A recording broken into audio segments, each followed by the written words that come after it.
おはようございます。おはようございます。おはようございます。おはようございます。ございます。Oh, it's finally. Oh, oh.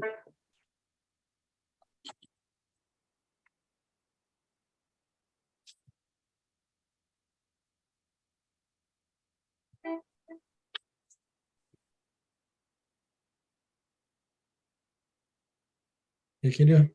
大丈夫。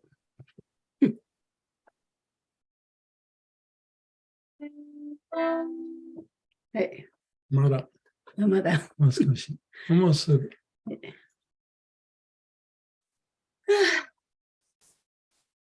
How are you, Nitai? 元気ですか？はい、みんなに聞かれます。なんて答えたらいいんだ。元気です。暑いでしょ？いや、暑いですね。すごい。37度とか昨日なったみたいですね。すごい。すごいでしょ。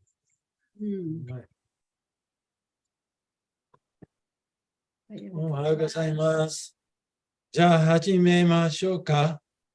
はい。始めましょう。ライオンララマラウンジャビラハリジャヤワダンウンジャビハリライオンララマラウンジャビハリジャヤワダンウンジャビハピジャナバラナダハリゴピジャギリパラダGopi Janaba Dava Girivanadari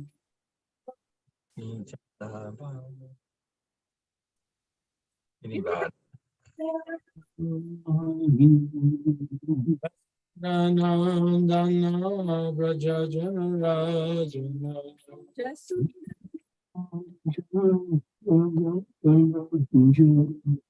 Vasunanandana Brajajana Rajana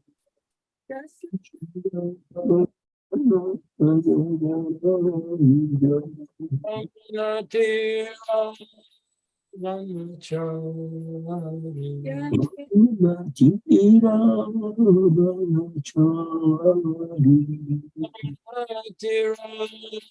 Vanachari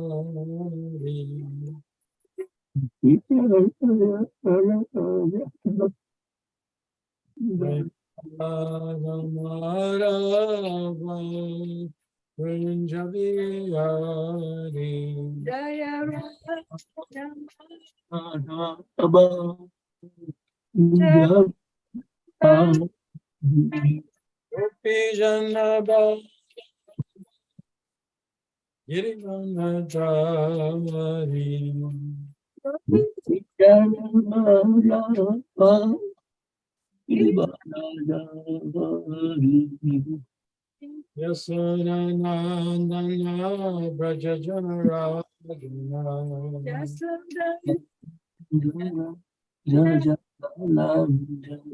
Amanatira Vanachari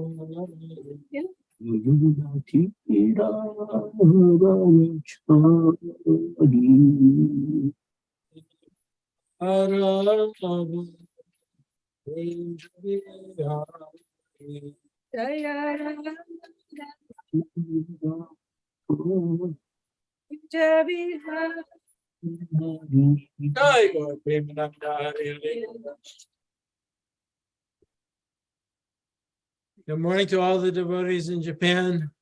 日本の皆様おはようございます。おはようございますおはよう。ございます。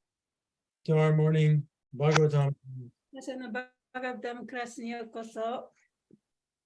And we are on Canto 10, Chapter 22, verse 4, if I have it correct. 今日はシルマットバガバタム第10巻22章4節ですね。はい。Om Namo Bhagavate Vasudevaya. オンナモバガバテーバスデバヤ。 Om Namo Bhagavate Vasudevaya. オンナモバガバテーバスデバヤ。 Om Namo Bhagavate Vasudevaya. オンナモバガバテーバスデバヤ。 Katyayani Mahamaye. カティアヤニママエ。 Mahayogin Yadishwari. マハヨギアディスパリ。 Nandagopa Sutam Devi. ナンダゴパスタンデビ。 Patim me kurute nama. パテンメクルテナマハ。 Iti matram. Japan yasta. イティマントラジャパンピアスタ。 Ujam chakru kamarika. ウジャシャンタクマリカ。 カチャヤニマハマエ。カチャヤニマハマエ。マハヨギニャビティシファリ。マハヨギアディシバリ。ナンダゴパスタンデビ。ナンダゴパスタンデビ。 パティメクルテナマ。パティメクルテナマハ。 イマントラムジャパンティアスタ。イティマントランジャパンティアスタ。 ウジャムチャクルカマリカハ。ウジャムチャクルマリカ。 カティアヤニマハマエ。 カティアヤニマハマエ。 マハヨギニアディシュワリ。 マハヨギニャディスパリ。 ナンダゴパスタンデビ。 ナンダゴパスタンデビ。 パテンメクルテナマハ。 パティメクルテナマ。 イティマントラムジャパンティアスタ。 イティマントラムジャパンティアスタ。 プジャムチャクルフクマリカハ。 プジャムチャクルフマリカハ。 カティアイニマハマエ。 カティアヤニマハマエ。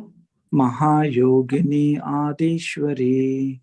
マハヨギニアディシュワリ。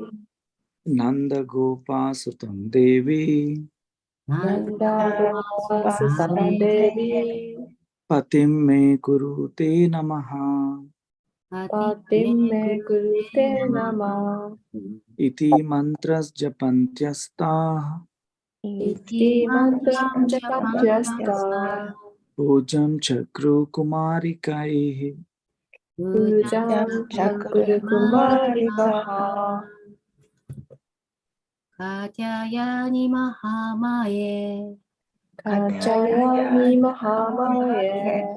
マハヨギニアディシュワリ。 ママハヨギニアディシュバリ。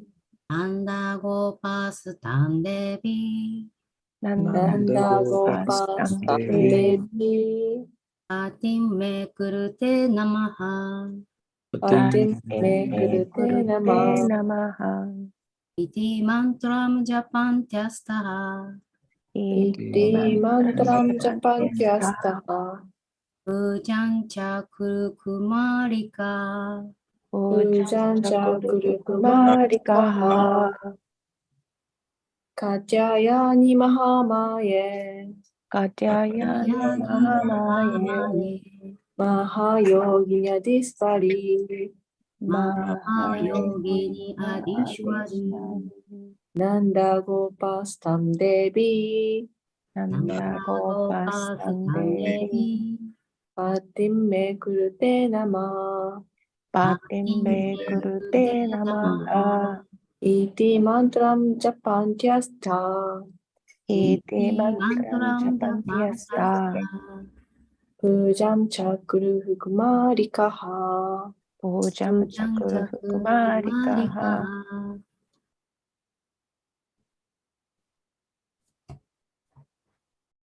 Well done. Word for word. Katyayani. Katyayani. Oh goddess Katyayani. 女神カティアヤーニーよ。 Mahamaye. マハーマイエ Oh great potency. ー。偉大なる力よ。 Mahayogini. マハヨギニ。 O possessor of great mystic power. 偉大なる神秘力を持つお方よ。 Adishwari. アディシュバリ。 Almighty controller. 強力なる支配者よ。 Nanda Gopa Sutam. ナンダゴーパスタン。 The son of Nanda Maharaj. The son of Maharaj Nanda. マハラージャナンダの息子よ。 Devi. デイビ O goddess. ー。女神よ。 Patim. パティン。 Husband. 夫。 Me. メイ。 I. 私の。 Kuru. 来る。 Please make. どうか作ってください。 Te. て、 To you. あなたに。 Nama. 生。 I guess you could say Namaha. My obeisance. 私の尊敬の礼。 Jiti. イティ。 With these words. これらの言葉で。 Mantram. マントラン。 The hymn. 賛美の歌。 Japantya. ジャパンティア。 Chanting. 唱えて。 Ta. た。 They. 彼女たちは。 Ujam. プージャン。 Worship. 崇拝する。 Chakru. チャクル。 Performed. 行った。 Kumarika. クマーリカ。 The unmarried girls. 未婚の乙女たち。 Translation and purport. Each of the young unmarried girls performed her worship while chanting the following mantra. O goddess Katyayani, O great potency of the Lord, O possessor of great mystic power and mighty controller of all, please make the son of Nanda Maharaj my husband. I offer my obeisances unto you. 翻訳です。若い未婚の乙女たちはそれぞれ次のマントラを唱えながら崇拝を行った。女神、カーティヤヤニよ。主の偉大なる力よ。偉大な神秘力を持ち、すべてを力強く支配するお方よ。どうか、ナンダマハラージャの息子を私の夫にしてください。私はあなたに尊敬の礼を捧げます。はい。Report. According to various acharyas, the goddess Durga, mentioned in this verse, is not the illusory energy of Krishna called Maya, but rather the internal potency of the Lord, known as Yogamaya. 解説です。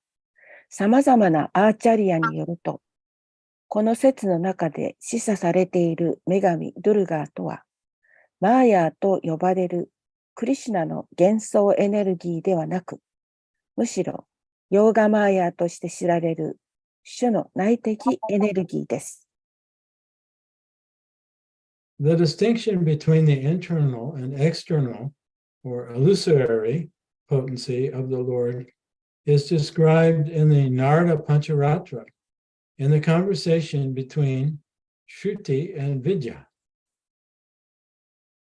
主の内的エネルギーと外的あるいは幻想エネルギーとの区別は、ナーラダパンチャラートラにあるシュルティとヴィディアとの会話の中で次のように説明されています。I'm going to just skip the Sanskrit はい。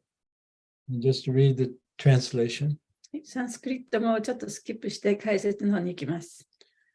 The Lord's inferior potency, known as Durga, is dedicated to his loving service. ドゥルガーとして知られている主の劣勢エネルギーは、主の愛情奉仕に捧げられている。Being the Lord's potency, this inferior energy is non-different from him. このエネルギーは主の力であるため、主ご自身と何の変わりもない。There is another superior potency whose form is on the same spiritual level as that of God himself.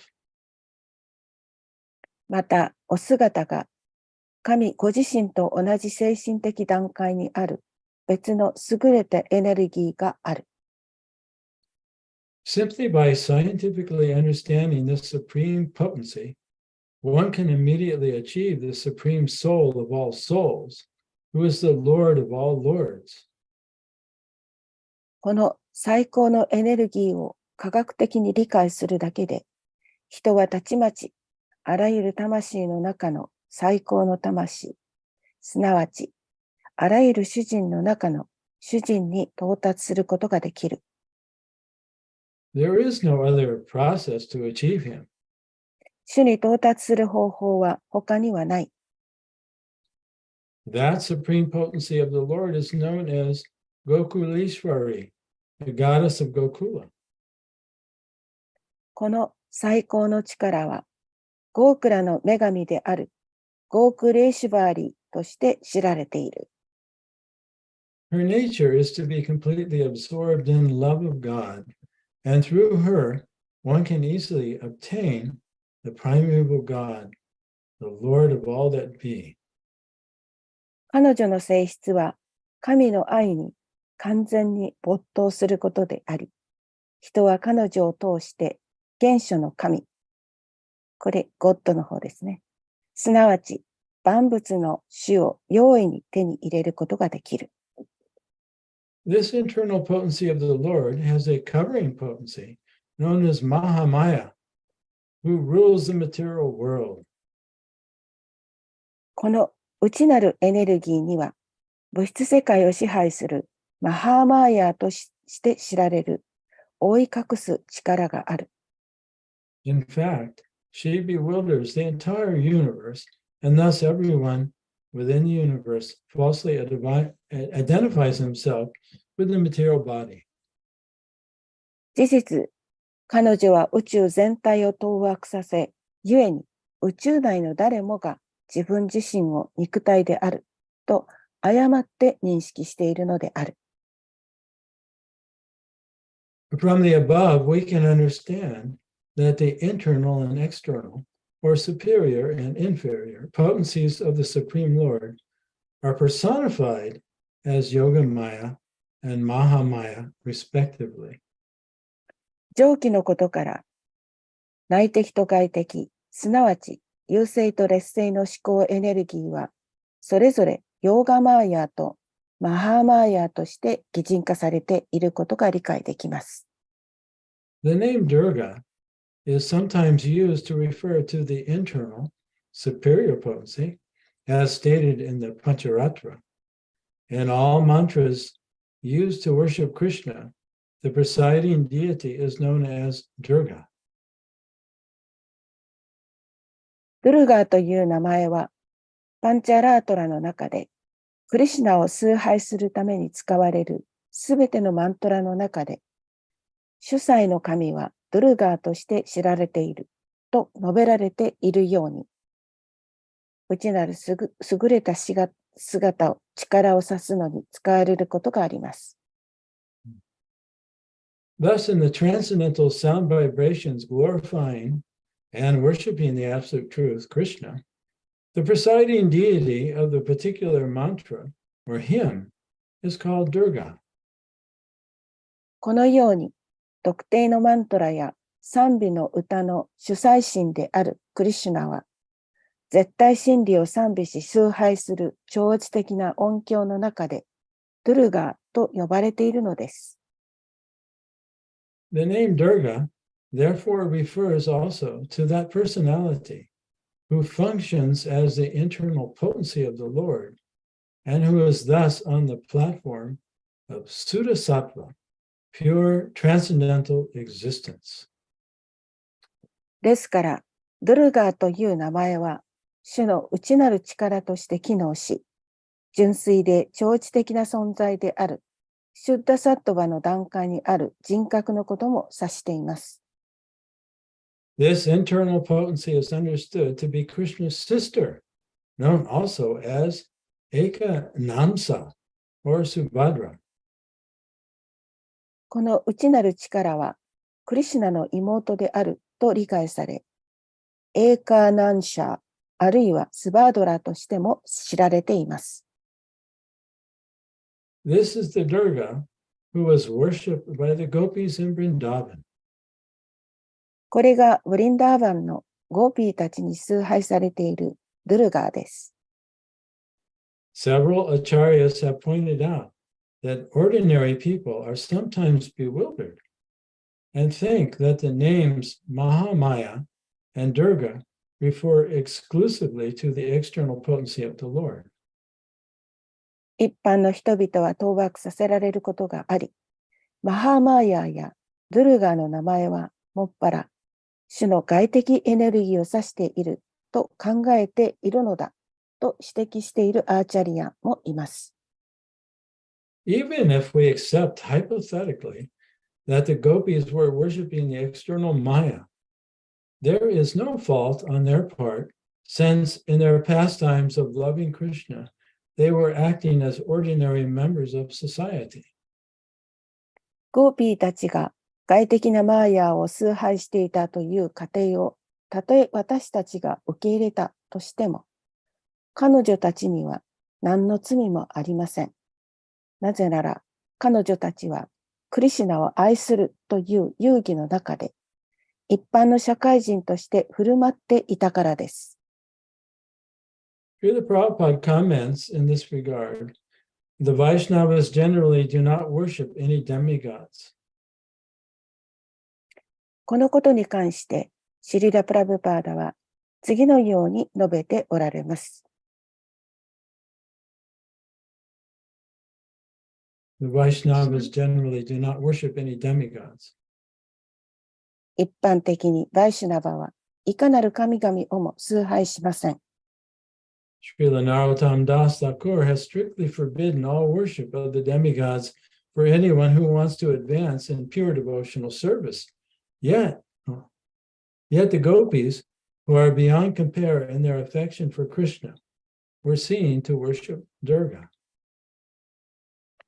シリーラ・ナロッタマダーサタークラは、純粋な献身奉仕を志す者に対して、半身崇拝を一切禁じています。しかし、クリシュナへの愛情において、比類のないゴーピーたちは、女神ドゥルガーを崇拝していたことが見られます。The worshippers of demigods also sometimes mention that the gopis also worshipped goddess Durga. But we must understand the purpose of the gopis. ゴーピーたちは、女神ドゥルガーを崇拝していたと言及することが時々ありますが、私たちはゴーピーの目的を理解していなければなりません。Generally, people worship goddess Durga for some material benediction. 一般的に人々は何か物質的な恩恵を求めて女神ドゥルガーを崇拝します。Here, the gopis could adopt any means to satisfy or serve Krishna. ここでゴーピーたちは、主クリシュナの妻になれるようにと女神に祈りました。That was a super excellent characteristic of the gopis. これが意味するところは、これがキャラクタリスティックって特徴です。うん。いいんじゃない？特徴で。そうね。ちょっと英語がどこにあるかわかんないね。これが、ゴーピーたちの特徴です。They worship Goddess Durga completely for 1 month in order to have Krishna as their husband. クリシュナを夫にしたくて、女神ドゥルガーを完全に1ヶ月間崇拝しました。Every day they prayed for Krishna, the son of Nanda Maharaj, to become their husband.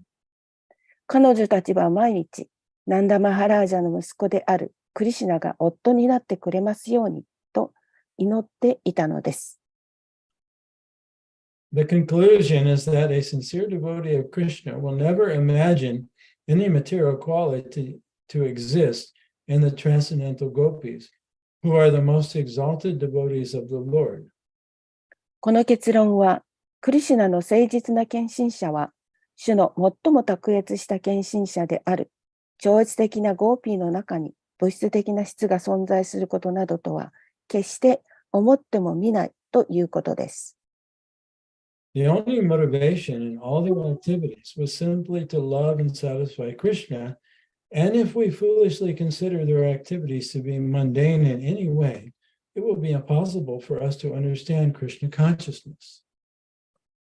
彼女たちのすべての行動の動機は、ただ一つ、ただクリシュナを愛し、満足させることであり、もし彼女たちの行動がどうであれ物質的だと私たちが愚かにもそう考えるなら、クリシュナ意識を理解することは不可能でしょう。End of the purport. Wow.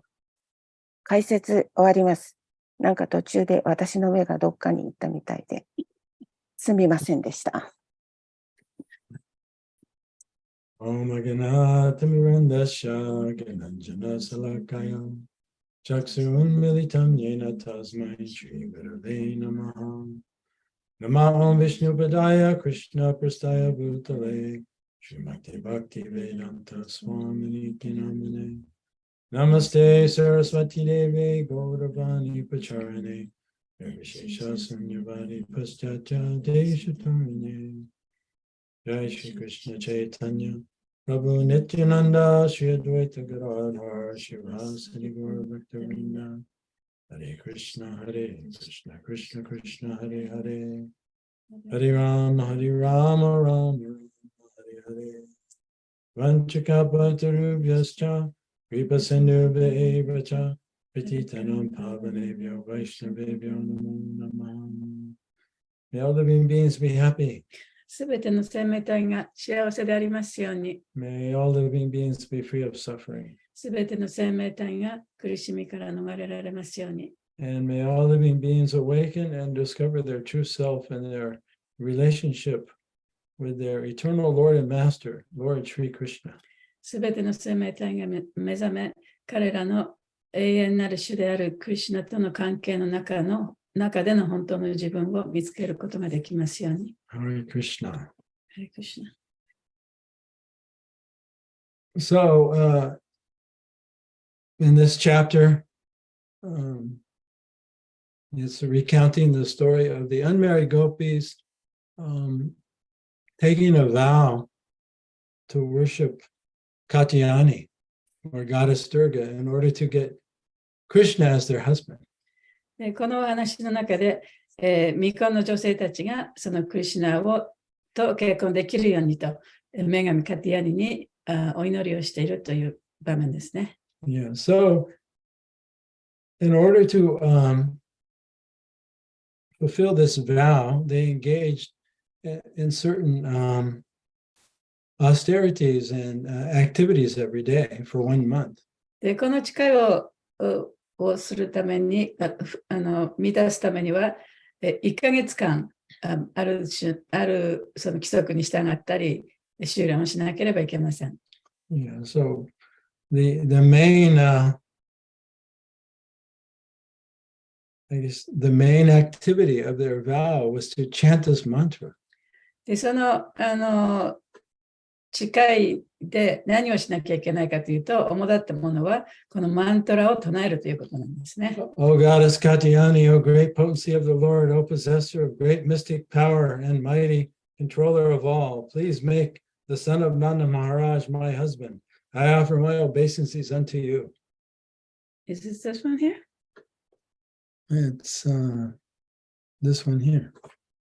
That's the today's verse. Okay. そのマントラはどういうのかというと、女神カティアニよ、神の最も偉大な力よ、そして神秘的な力、大きな神秘的な力を持っていらっしゃるお方よ、そして力のあるコントローラーよ、ナンダマハラージを私の旦那さんにしてくださいと。ナンダマハラージの息子を私の旦那さんにしてください。私はあなたに尊敬の礼を捧げますって、このマントラを1ヶ月間唱えなきゃいけなかったわけですね。And they also had a special diet. で、その食べ物もね、気をつけなければいけなかった。They were eating only khichdi every day. 毎日キトリしか食べなかった。Which is mung dal and rice cooked together. それマングのビーンズと、それからお米をね、一緒に炊いたものですね。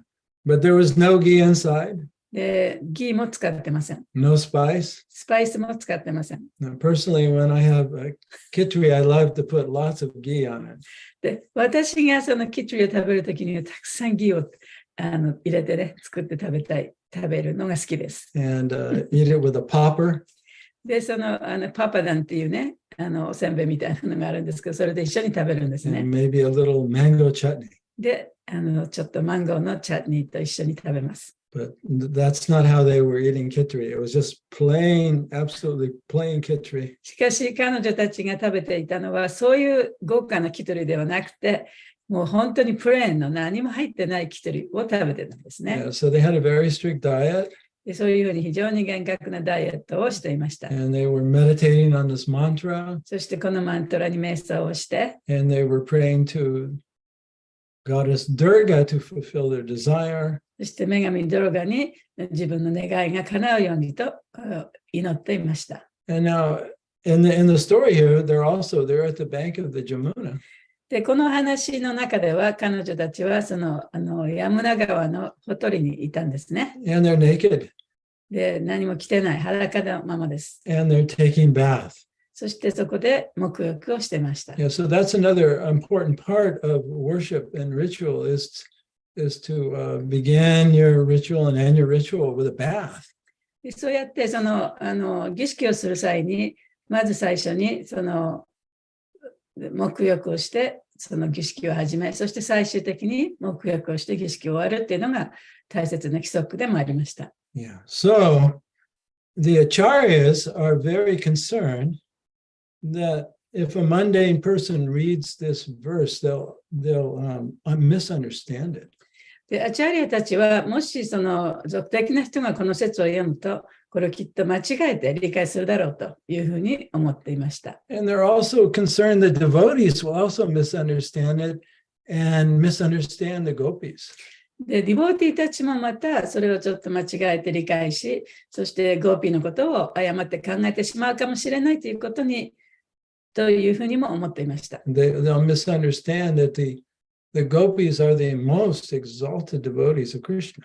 でゴーピーというのは、クリシュナのもう最高のその献身者です。And as it's pointed out at the end of the purport, if we misunderstand the gopis' exalted position and we think lower of them, で、この解説の中にも書かれていますけれども、そのゴーピーのことをその誤って考えてしまい、本当は卓越したディボティであるのにそうでないと思ってしまえば、this will be a block in our ability to develop our own bhakti. で、自分の自らのバクティを高めていく上での大きなブロックとなってしまいます。Yeah, it will become an anartha. そしてアナルタとなってしまいます。So they're very careful in this purport to explain how the gopis actually were not worshiping the materialistic form of Durga. で、この中で注意深く説明されているのは、ゴーピーたちはその主の物質的な姿を崇拝しているのではないということです。Yeah, so they were worshiping the material goddess Durga for material gain, like conditioned souls worship Durga in the material world. この物質界でもってで物質的な人々が女神のドルガを物質的なものを欲しいがために崇拝するのとは違うのだと。And so the acharyas, especially, it doesn't say which acharya here, but the acharyas are pointing out from the very beginning that this goddess Durga that they're worshiping is not the external potency Durga in the material world, but the internal potency of Durga in the spiritual world. で、このアチャリアたちが言ってるのは、どのアチャリアというふうに名前は挙げられていませんけれども、ゴーピーたちが崇拝しているのは、ドルガのその外的な力ではなくて、姿ではなくて、内的な姿だというふうに言っています。So in other words, if we want to approach Krishna, we approach Krishna through his internal potency. で、クリシュナのもとに行きたいと思ったならば、クリシュナに近づきたいと思ったならば、そのクリシュナの内的な力を通してクリシュナのところに行かなければいけません。Yeah, and so for devotees, that's Lakshmi or Radharani. で、ディボーティにとってそれはラクシミであり、ラダラニです。Yeah, so even in the Hare Krishna mantra, we say Hare Krishna.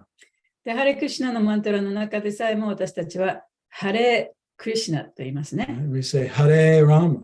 そしてハレラマと言います。And this Hare is Radharani. で、そのハレはラダラニを指します。Right? The one who loves Krishna the most. で、クリシュナを一番愛している人。The one who's dearest to Krishna. そしてクリシュナに一番愛しい人。The one who's the personification of compassion. そして、同情心の擬人化である人。Yeah, the personification of humility. そして謙虚さの擬人である人。Right? The best of the best of the best of the devotees is Sri Radhika. で、献身者の最高の最高の最高の最高、最も最高な人がシュリラディカです。Yeah, so it's in this mood and in this awareness that the gopis are worshiping Goddess Durga. で、そういう思いでもって、そのゴーピーたちは女神ドゥルガを崇拝してたんですね。Yeah, so the acharyas here, they're just not offering their own opinion that this Durga is the internal Durga of the spiritual world. で、アチャリアたちは、このドゥルガというのは、この精神界の内的な力であるというふうには、ただ想像して言ってるわけではないんですね。And they're saying, no, actually our opinion is supported in the Shastras. で、私たちのこういうふうに言ってる意見というのは、ちゃんとシャストラでサポートされてるよというふうにも言ってます。And so they're quoting from the Pancharatras. そして、パンチャラトラからの引用を挙げています。Specifically the Narada Pancharatra. 特にナラダパンチャラトラですね。So we'll talk more about the Pancharatras a little bit later. で、またちょっと後の方でパンチャラトラについてお話しします。There are many Pancharatras. で、パンチャラトラにはいくつかたくさんあるんですね。And our system of deity worship is based on the Pancharatras. で、私たちのそのご神像崇拝の方法というのもパンチャラトラを基本にしています。Yeah, Pancha means 5. パンチャというのは5つという意味です。And Ratra means night. ラトラというのは夜、night、Yes. 夜という意味です。Yeah. So this Pancharatra, this particular Narada Pancharatra, was spoken to Narada Muni by Lord Brahma. で、このナラダパンチャラトラ、この特定なパンチャラトラというのは、ブラマ神がナラダに語った言葉です。And it was spoken over a period of 5 nights. そしてそれが5日間の間話されたわけですね。Yeah, so according to this Pancharatra, でこのパンチャラトラによると、this Durga is the internal Durga that's dedicated to the service of the Lord. この場合のドゥルガっていうのは、主に献身的に使えたドゥルガ、内的なドゥルガのことを言っています。And so, because this Durga is the internal energy of the Lord, there's no difference between the Lord and his energy. でこのドゥルガは主の内的なエネルギーなわけですから、そのドゥルガとクリシュナ、主ご自身は何の違いもありません。And so it's mentioned here in the Pancharatra でこのパンチャラチャラにも書かれていますけれども、that whenever one is worshiping the Lord through his internal energy, でその主の内的なエネルギーを通して主に近づくときには、that mantra is a transcendental mantra. It's Sudha Sattva, pure. でそのマントラというのは、スダサトバ、純粋なマントラであるというふうに言われています。So it's possessed of pure transcendental energy. そこにはその純粋な超越的な力が宿っていると。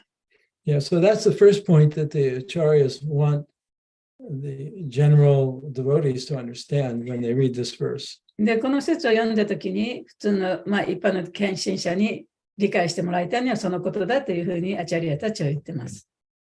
And the acharyas point out from their own experience that even devotees sometimes misunderstand this verse and develop a disparaging attitude towards the gopis. で、そのアチャリアたちは自分の体験からしても、そのディボーティーがこの説を誤って理解して、そしてゴーピーのことを誤って考えてしまうということがあるということも指摘しています。Now, the devotees, the devotees who wrote this purport, they're also quoting from Srila Prabhupada. で、この解説を書かれたプラバパタの弟子の人たちですけれども、今度はプラバパタの言葉を引用して言ってますね。And Prabhupada is saying, just say for argument purposes, or hypothetically, we say that the gopis were worshiping the external goddess Durga. で、プラバパタがおっしゃっているのは、仮にね、そのゴーピーたちが主の外的なエネルギーとしてのドロガを崇拝していたとしても、He said, there's really no fault in their part because they were simply acting like everyone else in society of their time. それはゴーピーたちには何の欠陥もないと。それはその時のその社会の、人たちと同じようなことをやってるわけだから。Still, the Vaishnavas never approached the demigods for any reason. でそれでも、そのバイシナバというのは、どんな理由にせよ、その半身に近づいていくことはないと。They have no reason to. でその半身に近づいていく理由もない。Because the demigods are empowered by Krishna.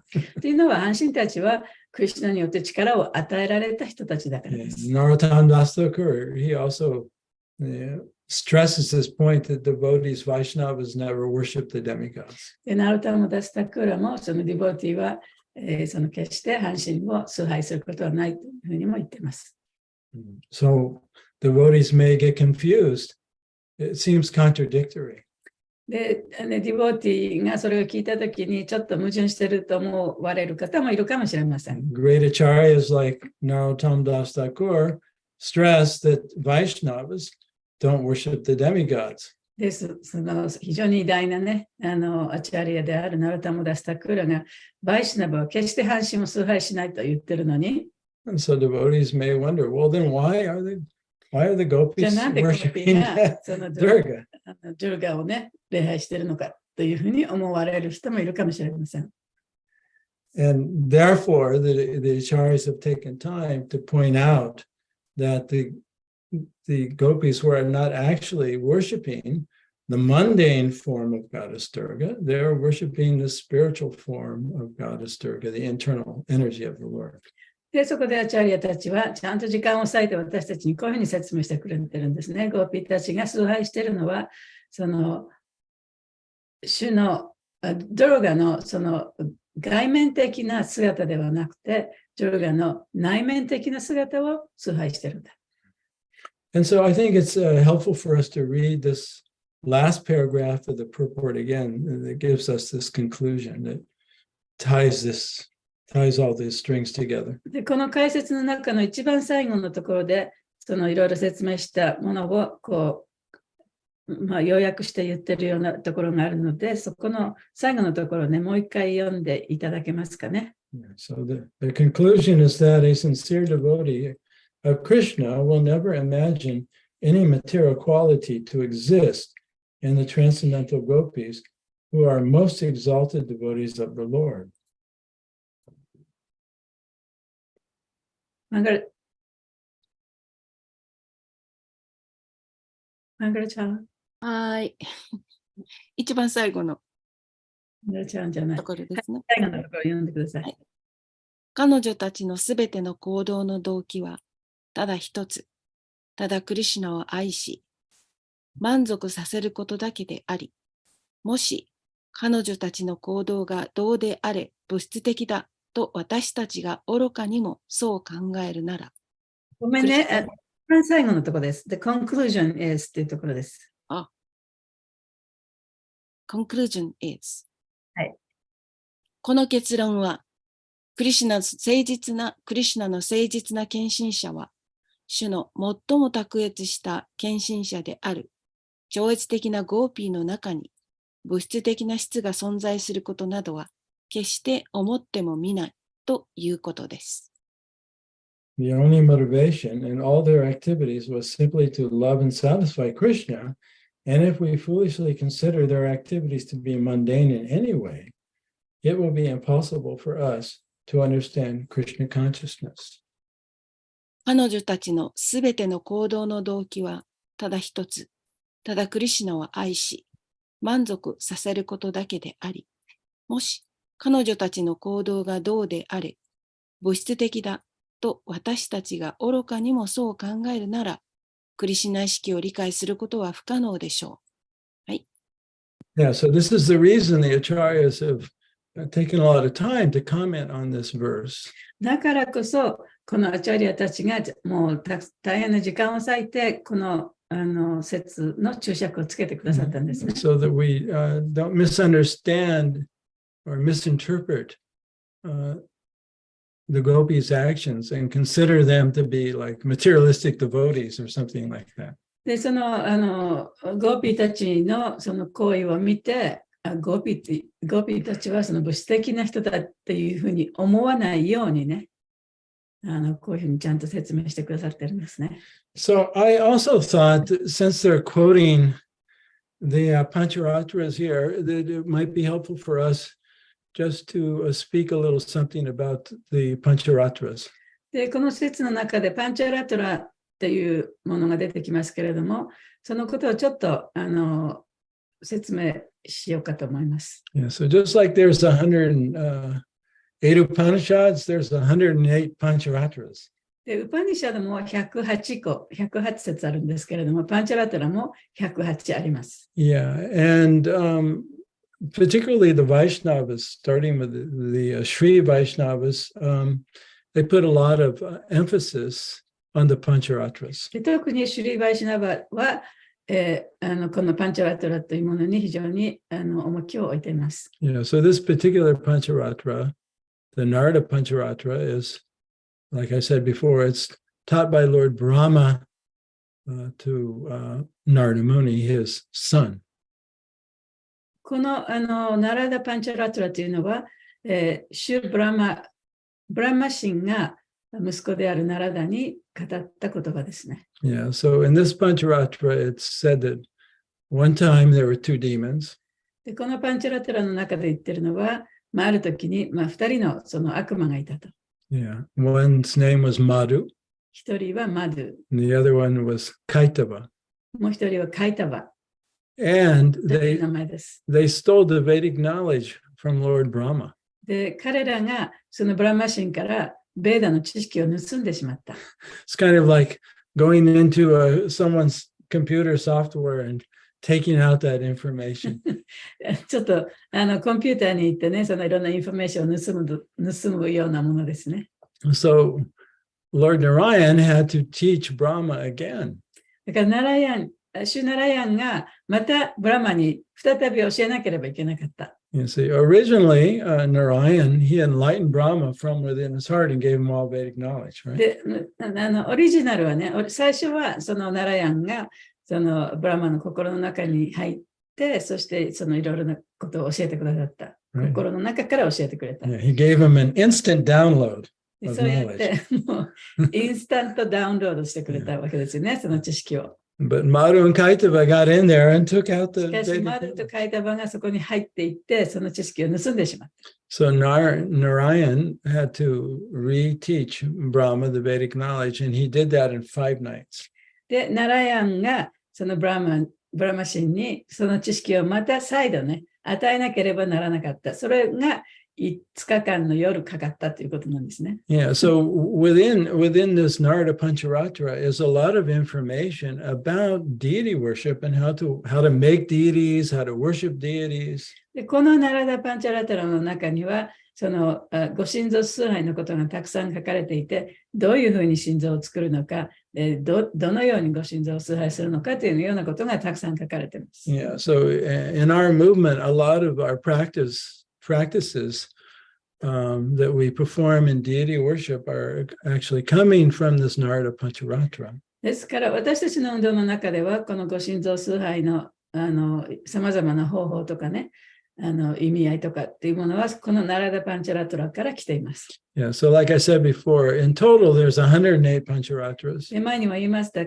けれども、その108のパンチャラトラっていうのがあります。And the Narada Pancharatra is one of those. その中の一つがナラダパンチャラトラです。And that Narada Pancharatra is divided into 5 parts. でそのナラダパンチャラトラっていうのは5つに区分されてるんですね。Yeah, so the first part is called Abhigamana. 最初の部分はアビガマナと言います。And so this means what are the preliminary activities, like before you worship the deity, what do you do to prepare yourself? でその中に書かれているのは、そのご神像を崇拝するための準備ですね。その前に何をしなきゃいけないかということが書かれています。So all of us do these things, but we may not know why we do these things or where this information comes from. だから私たちはそういういろんなことをね、ご神像の崇拝の中でやりますけれども、でそれが一体どこから来ているのかっていうような意味はよくわからないかもしれない。Yeah, so we rise early in the morning. で例えば朝早く起きる。Pay obeisances to one's spiritual master. で自分のスピリチュアルマスターに尊敬の礼を払う。Cleanse the body, take a shower. で体を清める。Put on fresh clothes. で綺麗な洋服を着て。Perform 清潔な洋服を着て。Perform achaman. そしてアチャマンをして。Put on tilak. ティーラックをつけて。And recite the Gayatri ガヤト mantras. リマントラをする。Right. And in our system of deity worship, Gayatri mantra is required in order to make offerings to the deity. でこの私たちのそのシステムの中ではご神像にオファリングをするにはガヤトリマントラを持っている人でないとできないというのが。And in order to chant Gayatri, you have to be initiated into the mantra. でガヤトリマントラを唱えるにはそのガヤトリマントラを唱えるための入門が必要ですね。Yeah, and so this is you could say the Pancharatra side of our Bhakti Yoga practices. これはだからバクティヨガのパンチャラトラ側のそのものですね。And then, その修練ですね。yeah, so then the next step, there's 5 steps, right? で5つのステップがあると言いましたよね。でだから今のは最初のステップ、それから2番目のステップは、It's called Upadanam. ウパダーナンと言います。That means you have to collect required items for worship. でその礼拝に必要なものを集めるということ。Right? You have to get water. 水がなきゃいけないし、You have to get flowers, 花もなきゃいけない etc. というようなもんですね。お線香とかね。Yeah, and special oils, right? 別なオイルとかね。All the items that you're going to use to worship the deity, really. ご神像をその礼拝するために必要なものを集めるという。Yeah. But you can't begin the worship yet. でもまだそこで礼拝始まってません。Now you have to do internal preparation. 次には今度は自分の心の中の準備をしなきゃいけない。So that's called step 3 or yoga. でその3番目はヨガと言いますね。You have to link your mind with the Lord. で自分のマインドをその主とつなげなきゃいけない。And so first you do the Buddha Sutta prayers. 最初にまずブタシュディの祈りを捧げます。So actually these prayers take you step by step of disidentifying with your material body, with your mental body, with your subtle body, till you come to your pure state of consciousness as a servant of the Lord. You mean this mantra? No, this step, This- Buddha Sutta prayers, yeah. このブッダスリの祈りというのは、この自分の、自分がこの物質的なマインド、So internally, や you look within, 心の中を見てね、 yeah, you let go of your identification with your body, で自分の肉体と自分を同一視することを捨てる。 yeah, with your mind, 自分のマインドをと自分を同一視することを捨てる。 with your intelligence, そして知性が自分だと思うことを捨てる。 with your false ego, 偽の自我が自分だと思うことを捨てる。 and you identify yourself as pure consciousness. そして自分が純粋な意識だというふうに、そういうふうに見ることなんです Which ね。 is the eternal servant of the そ Lord. してそれこそが主の永遠な召使いである。Yeah, so Bhuta means material, ブッダっていうのは物質的という意味です。 and Sudi means purify. スリーというのは浄化するという意味 Yeah. です。 So before you worship the deity, you go through this internal purification. だからご神像を崇拝する前にはそういう心の中の内的な浄化をしなきゃいけないということですね。 Then you come to step 4, そして4番目。 where you begin to actually worship the deity. でそこで初めてご神像を崇拝するんですね。 Yeah. ジア。 Yeah, with the 16 items. で16個のものでそのご神像を崇拝すると。 And then you come to step 5, そして第5番目。 which is called Swayaya, スパヤヤと言います。スパディアヤ。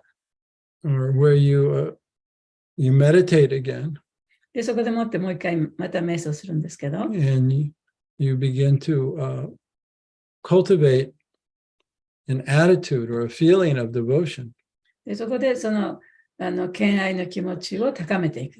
by hearing and chanting the glories of the Lord. で、主の栄光をたたえたり、あるいは聞いたりしてね。 Yeah. And in this way, you invite the Lord. でそうやって主をこうご招待するわけですね。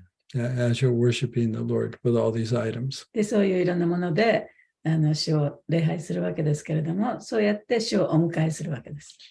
Yeah, so this is very much a part of our tradition and our devotional practice, and this is coming from the Narada Pancharatra. で、私たちのこの運動の中でもね、ご神像崇拝というのは、このナラダパンチョラトラから来ているところが主です。 And then today's verse, the acharyas are supporting their position that the gopis were worshiping the internal goddess Durga.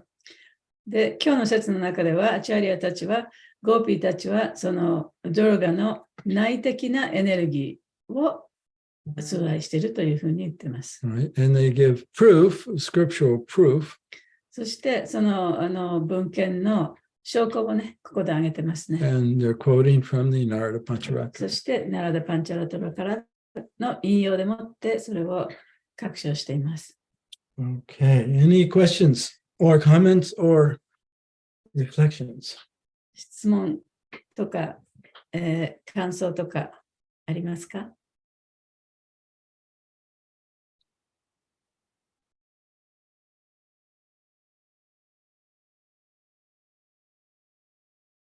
ありがとうございました。ナーラダ・パンチャラトラについて詳しく説明していただきましたので、私たちはあまりそういう、経典、英語はあるんでしょうけど、日本語がないので、そういうのを紹介していただくっていうのはとても役に立つし、それから心臓礼拝の基本がそこから来てるんだなっていうのがよく分かったので、私もその心臓礼拝をさせていただいたので、その話もよく分かるんですけど、やっぱり実際にお寺でもって心臓礼拝をしていない人はちょっと分かりにくいところもあるかなと思うんですが、うちには心臓を置いてませんが、心臓を置いていらっしゃるところの家に行って、こうするのよって習ったりするのもいいかなと思いながら聞きました。ありがとうございました。ありがとうございます。英語であ、そうか。Thank you so much for your explanation of the Panchalatra. And we Japanese have not so much translation as English-speaking people. So it was very useful for us. And I am very thank you that you explained. But at the same time, we feel that we cannot read in Japanese translation that kind of shastras. And actually, I learned and did the deity worship, so I could understand what you're saying so much. But at the same time, who didn't learn how to worship the Lord actually is sometimes difficult to understand. So I suppose if they are not able to worship deity in the temple, but some people have, some devotees have deities at their house, and actually they are worshiping. It's better. Sometimes we can have chance to learn from them. Then that will be very helpful for them. And me too.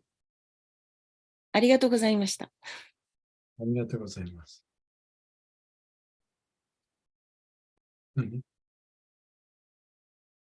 Reading. Are they? They're sleeping. That's okay. We can take our time.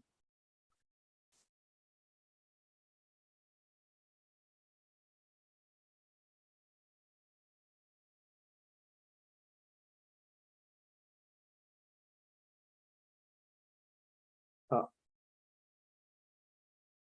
ありがとうございました。はい、どうもある。ハリクリシナありがとうございました。今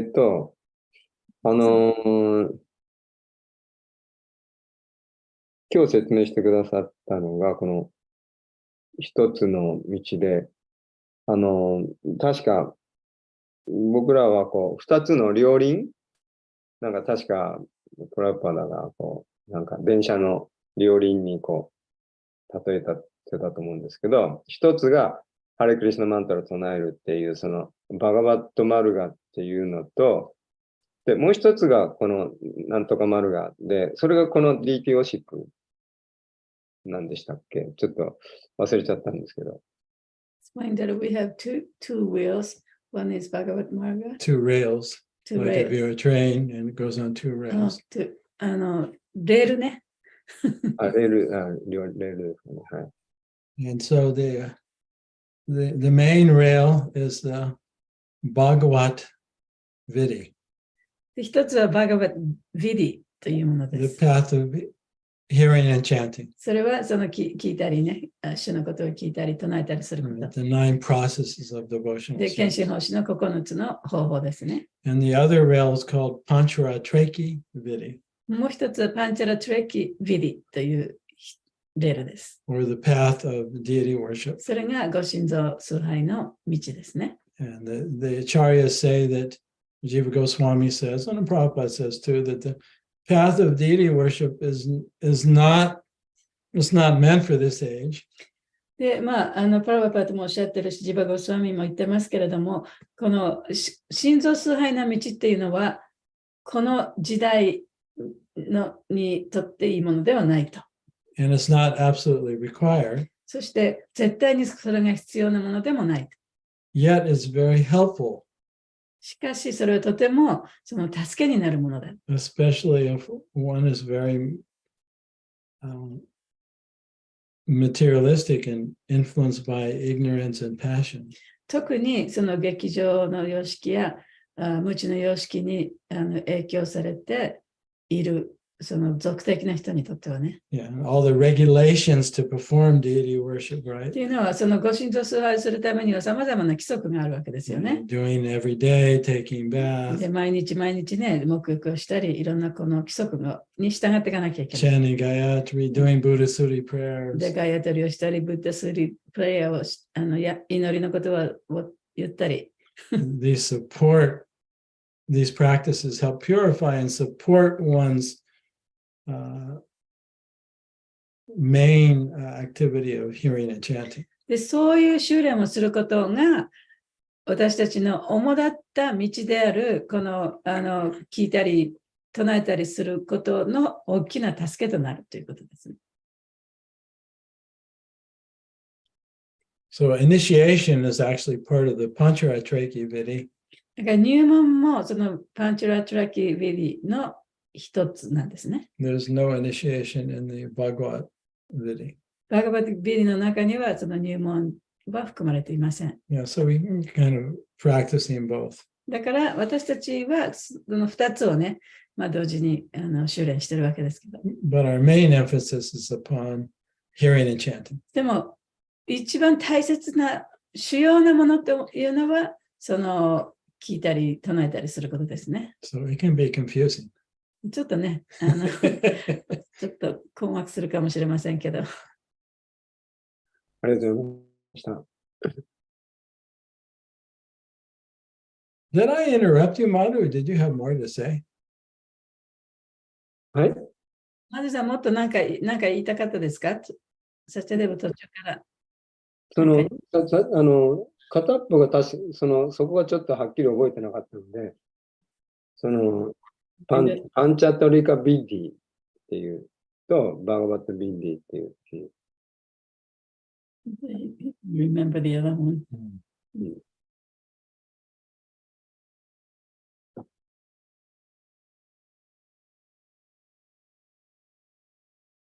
なんか、そうですよね。どうしても聞く唱えるっていうのは機械的になっちゃったり、あんまり効果的にできてないっていうことが分かっていながらも、なんかそれが癖に習慣みたいになっちゃって、なんか形だけで、毎日こなしていくようなことに、そういうのが習慣になってしまう場合ありますよね。で、やっぱ助けになるっていうことですよね、そういうディーティーワーシップが。So hearing chanting could be very mechanical, and you just do it because you have to do it.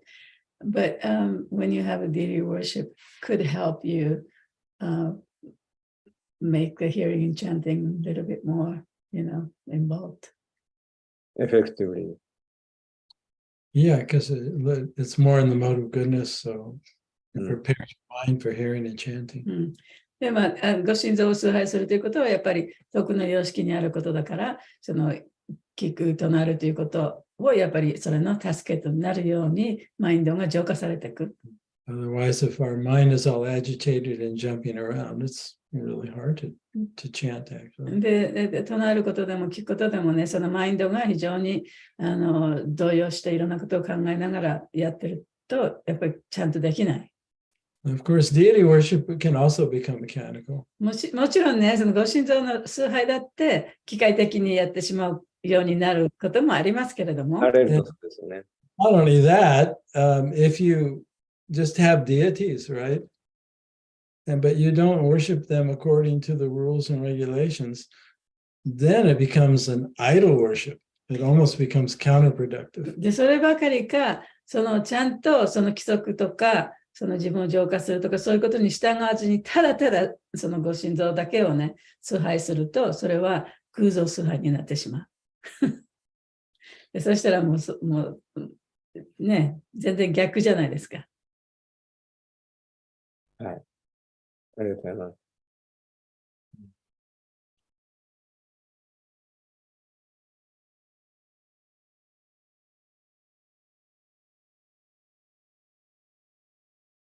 偶像崇拝と心臓崇拝の違いってどういうことなんですか？ Difference between idol worship and deity worship. You're just imagining a form of the Lord. 偶像崇拝っていうのは、その主の姿を自分で想像してね、で、それを崇拝する。So then, which is always possible even when you're doing deity worship. で、もちろん心臓を崇拝している時もそういうふうになりうる時もありますけどね。That's why it wasn't even, meant for this age. だからこそ今の時代にあまり奨励されてないですね。So in actual deity worship, the deity is installed, right? で、心臓崇拝っていうのは、心臓はそこでもってその入魂式があってね、魂が入っているわけじゃないですか。And there's all types of detailed preparations. そしてもう本当に様々なもう本当に細かいね、準備をなされて、ね、心臓を崇拝するわけでしょ。Yeah, and the deity is, like a family member or, more than a family member that's always attended to. で、だからご心臓っていうのは、もう家族よりももっともっとね、常に気持ちがご心臓に向いていろんなことをやってあげなきゃいけない。そういう。And there's all these offenses in deity worship. で、ご心臓崇拝の中では様々なオフェンス、侮辱を犯してしまうこともあります。To help one take it so seriously, that one is so concentrated on the deity that it doesn't just become something in your imagination. で、そうやって真剣にやることで、自分で想像して勝手に崇拝するようなことができないっていうか、してはいけないようになってるんですね。Yeah, so it's actually not so easy. まあ、ちょっとね、そんなに簡単なことではないんですけどね。Hearing and chanting is a lot easier. で、聞く、唱える方がずっと楽だと思いますね。You don't have to imagine anything. いろんなことを想像する必要もないし。でもそうすると、話が本末転倒になりますよね。そもそもの話が。だって、チャンティングをサポートするために、DT ウォーシップがあるわけじゃないですか。だとしたならば、そっちの方が難しいんだったら、これ、なんだろう、そもそものなんかね。Deity worship was so difficult, but deity worship is also to support the hearing and chanting, right? Yeah. So, but if this is so difficult, it's like, how can it be supported? Well, Prabhupada said that unless we're always hearing and chanting and listening to his books, and developing this, cultivating, the devotional attitude, he warned us. He said that if you're not always hearing and chanting and not always reading my books, your deity worship will become idol worship.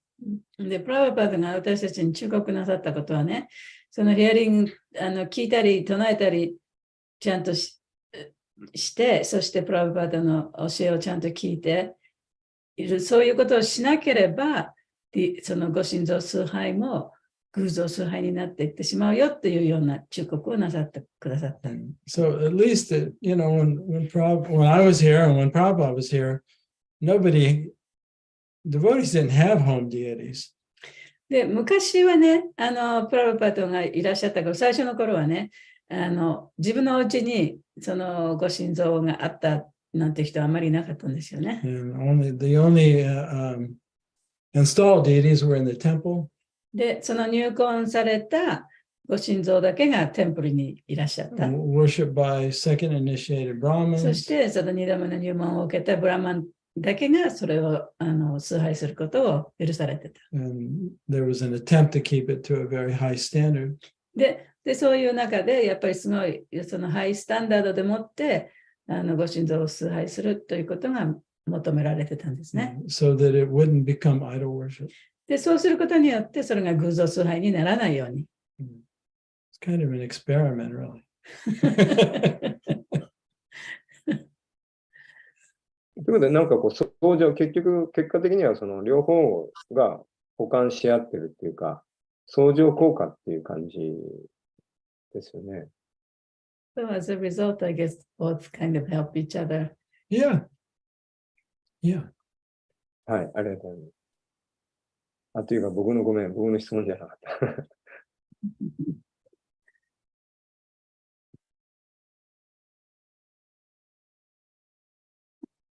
おい。山根さん、いいですか？はい、ありがとうございます。その偶像崇拝ってよく出てくるから、あとその関係って本当、なんだろうか、大事ですよね。お寺で、その規則があるからこそ守られている。けど、規則のための規則になったら、すごくみんな、ちょっと敷居が高くなっちゃうから。でもそれが守られているからこそ、っていう、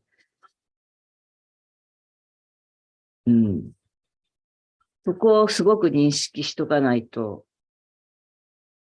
私なんかだったら、なんでそんな正しさばっかり主張するんだろうって、ちょっと批判的になっちゃう時が私の場合よくあるんで、そこがやっぱりすごい大事、そこの認識が大事かなと思いました。ありがとうございます。Deity worship is very regulated and has very many rules and regulations, but it's important to, sometimes you see there's so many rules and regulations. Why, but that's because of that. So to know that, it's very helpful. Yeah. Yeah. Otherwise, it'll become idol worship. Yeah. Then it becomes kind of defeats the purpose of it in the first place. で、そういうやっぱり規則にのっとってやらなければ、その最初の目的、なぜこのね、ご神像の崇拝があるかということの目的がダメね。結局、それが果たされなくなっちゃうね。Yeah, so therefore, hearing and chanting has always been the main emphasis, even when during the installation of the deities in Vrindavan,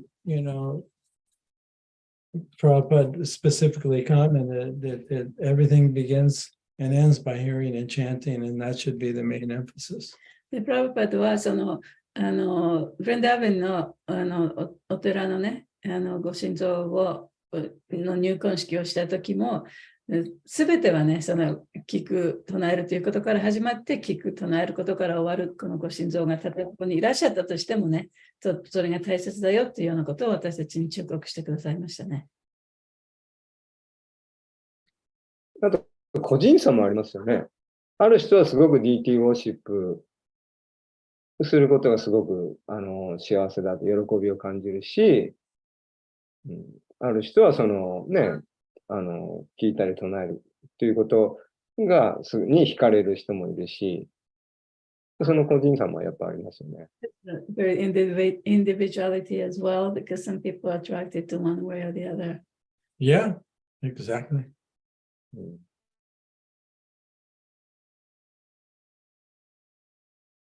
Yeah, and it's a very practical way of engaging your body and your life in Krishna's service. You're offering your food and all of these things.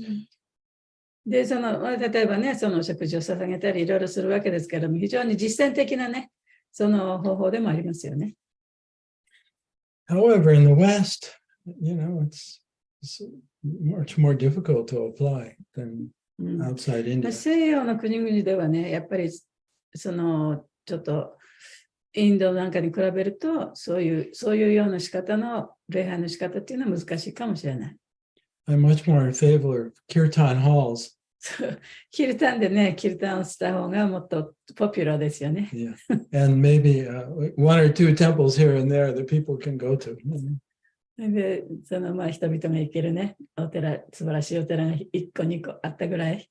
And somebody who wants to learn deity worship there, they can で、 do ご it. 神像の崇拝をしたい人はそういうところ行って、ちゃんと勉強してやればいい。というのが彼のビジョンです。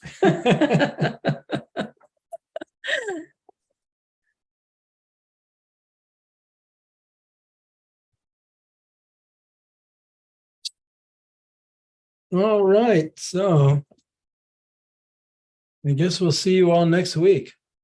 それでは今日はこの辺にしましょうかね。 It's always a pleasure to be with you. とてもこうやって皆さんと一緒に勉強できてとても嬉しいです。And you just have a couple of months more of hot weather.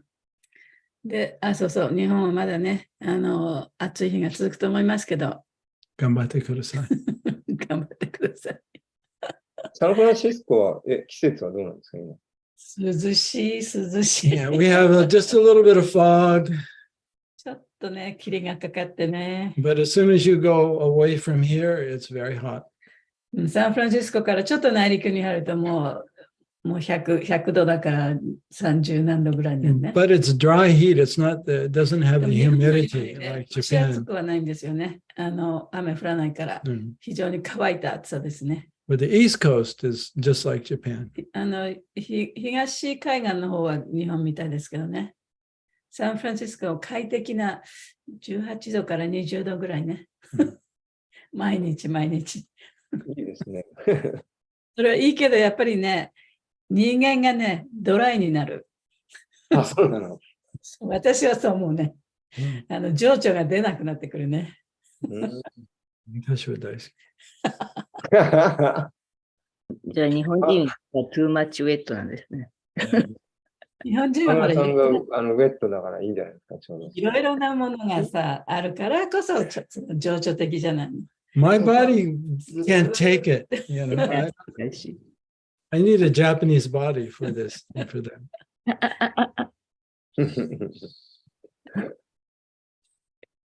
All right.